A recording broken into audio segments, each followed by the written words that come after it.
முதலமைச்சரோட lock-up விஷயத்துல காவல்துறையை அந்த நம்பர் பிளேட்டை மாற்றி ஒரு அழைச்சிட்டு போன. ஆனால் இப்போ அந்த பர்டிகுலர் கேஸை பொறுத்த வரைக்கும் சிபிஐனுடைய வசத்துக்கு அந்த கேஸ் போயிருக்கு. அதனால் நிச்சயமாக சிபிஐ விசாரித்து நீதியை நிலைநாட்டணும். அதிலும் குறிப்பாக அந்த சம்பவத்தில் ஈடுபட்டிருக்கக்கூடிய காவல்துறை சில அதிகாரிகளே அஃபீஷியலாக நம்பர் பிளேட்டை மாட்டியிருப்பதாக பத்திரிகை நண்பர்கள் நீங்கள்லாம் போட்டிருக்கிற 2 நம்பர் பிளேட்டு, ஒன்று TN1G ஒன்று, இன்னொன்று TN1G, கீழே இருக்கிற நம்பர் வேற. இதையெல்லாம் நிச்சயமாக சிபிஐனுடைய இன்வெஸ்டிகேஷன்ல இது உண்மை என்று கண்டு வந்தால் ஒரு அரசே தவறு செய்ய ஆரம்பித்தா மக்கள் யாரை நம்புவாங்கன்னா, எப்பவுமே அரசு தவறு செய்யக்கூடாதுன்னு நம்ம நம்புவோம், சிஸ்டம் தப்பு பண்ணக்கூடாதுன்னு. இன்னைக்கு சிஸ்டத்தை காப்பாற்ற வேண்டிய அதிகாரிகளே தவறு செய்ய ஆரம்பித்தால் அது எங்கே சென்று முடியும்? ஆனால் முதலமைச்சர் அவர்கள் இதற்கு முன்பு சொன்னாங்க, காவல்துறையினுடைய இன்டர்னல் ரிஃபார்ம்ஸ்க்காக நாங்க ஒரு ரிட்டையர்டு நீதியரசரை வச்சு 1 மேன் கமிஷனை போட்டாங்க. அந்த 1 மேன் கமிஷன் நீதியரசர் போட்ட பிறகு அவருடைய பாதுகாவலருக்கே ரோட்ல வெட்டு விழுந்துச்சு. அது வேற கதைங்கன்னா, அது ரிப்போர்ட் என்னாச்சு? ஏன்னா 2 விதத்துலங்களா நம்ம எல்லா இடத்துலையும் இன்னைக்கு காவல்துறையை குற்றம் சுமத்துகின்றோம். இந்த விஷயத்தை பொறுத்தவரை காவல்துறை செய்து தவறு தான். ஆனா இன்னொரு பக்கமும் இருக்கு. இந்த காயின்ல இன்னொரு பக்கத்தை பாருங்க.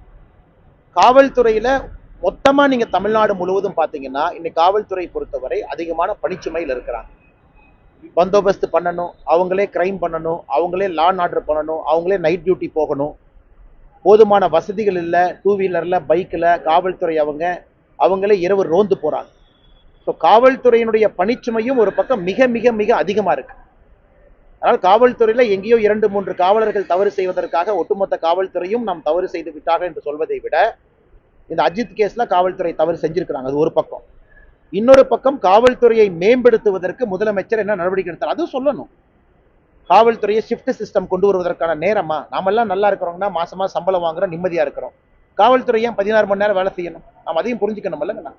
காவல்துறை எதற்காக கடினமாக நமக்காக உழைக்க வேண்டும்? அதுவும் தமிழகத்தை காவல்துறையினுடைய சேலரி பார்த்தீங்கன்னா தெலங்கானா கம்பேர் பண்ணீங்கன்னா அதை விட தமிழகத்தில் காவல்துறை வாங்கக்கூடிய சம்பளம் குறைவு. ஏன்னா இதையும் பார்ப்போம்னு நான் சொல்றேன்.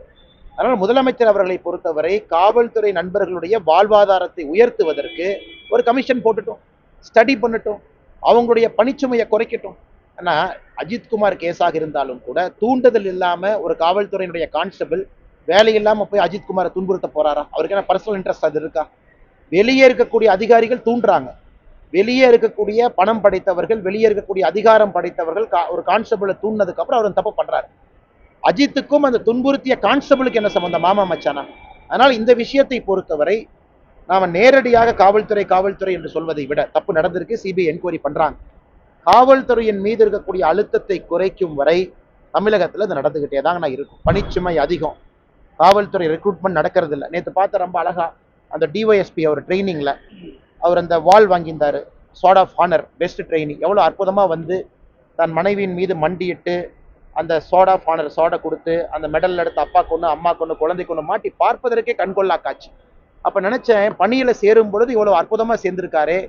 இதே டிஒஎஸ்பி அவர்கள் 10 ஆண்டுகள் கழித்தும் குடும்பத்தின் மீது அந்த பாசமா இருப்பாரா அப்படின்னு. ஏன்னா அந்த நியாயமான கேள்விங்க என்ன. அதனால் காவல்துறையின் மீது இருக்கக்கூடிய பணிச்சுமையும் ஸ்ட்ரெஸ்ஸும் குறைப்பதற்கு முதலமைச்சர் நடவடிக்கை எடுக்கணும். சும்மா காவல்துறையை பயன்படுத்திட்டு இருந்தா என்னென்ன பிரயோஜனம்? அது பண்ணாத வரைக்கும் இன்னொரு அஜித்து நடக்கும். அதனால் சமுதாயமாக நாம் எல்லாம் கேள்வி எழுப்பணும். காவல்துறையை சுத்தப்படுத்தி ரிஃபார்ம் பண்ணி அவர்களுக்கு தேவையான சலுகைகளும் கொடுக்க வேண்டிய நேரம் வந்துவிட்டதாக நான் பார்க்கிறேன். பிளே ஸ்டோர் மற்றும் ஆப் ஸ்டோரில் இருந்து பாலிமர் செயலியை QR கோடு மூலம் பதிவிறக்கம் செய்யுங்கள். செய்திகளை உடனுக்குடன் பெறுங்கள்.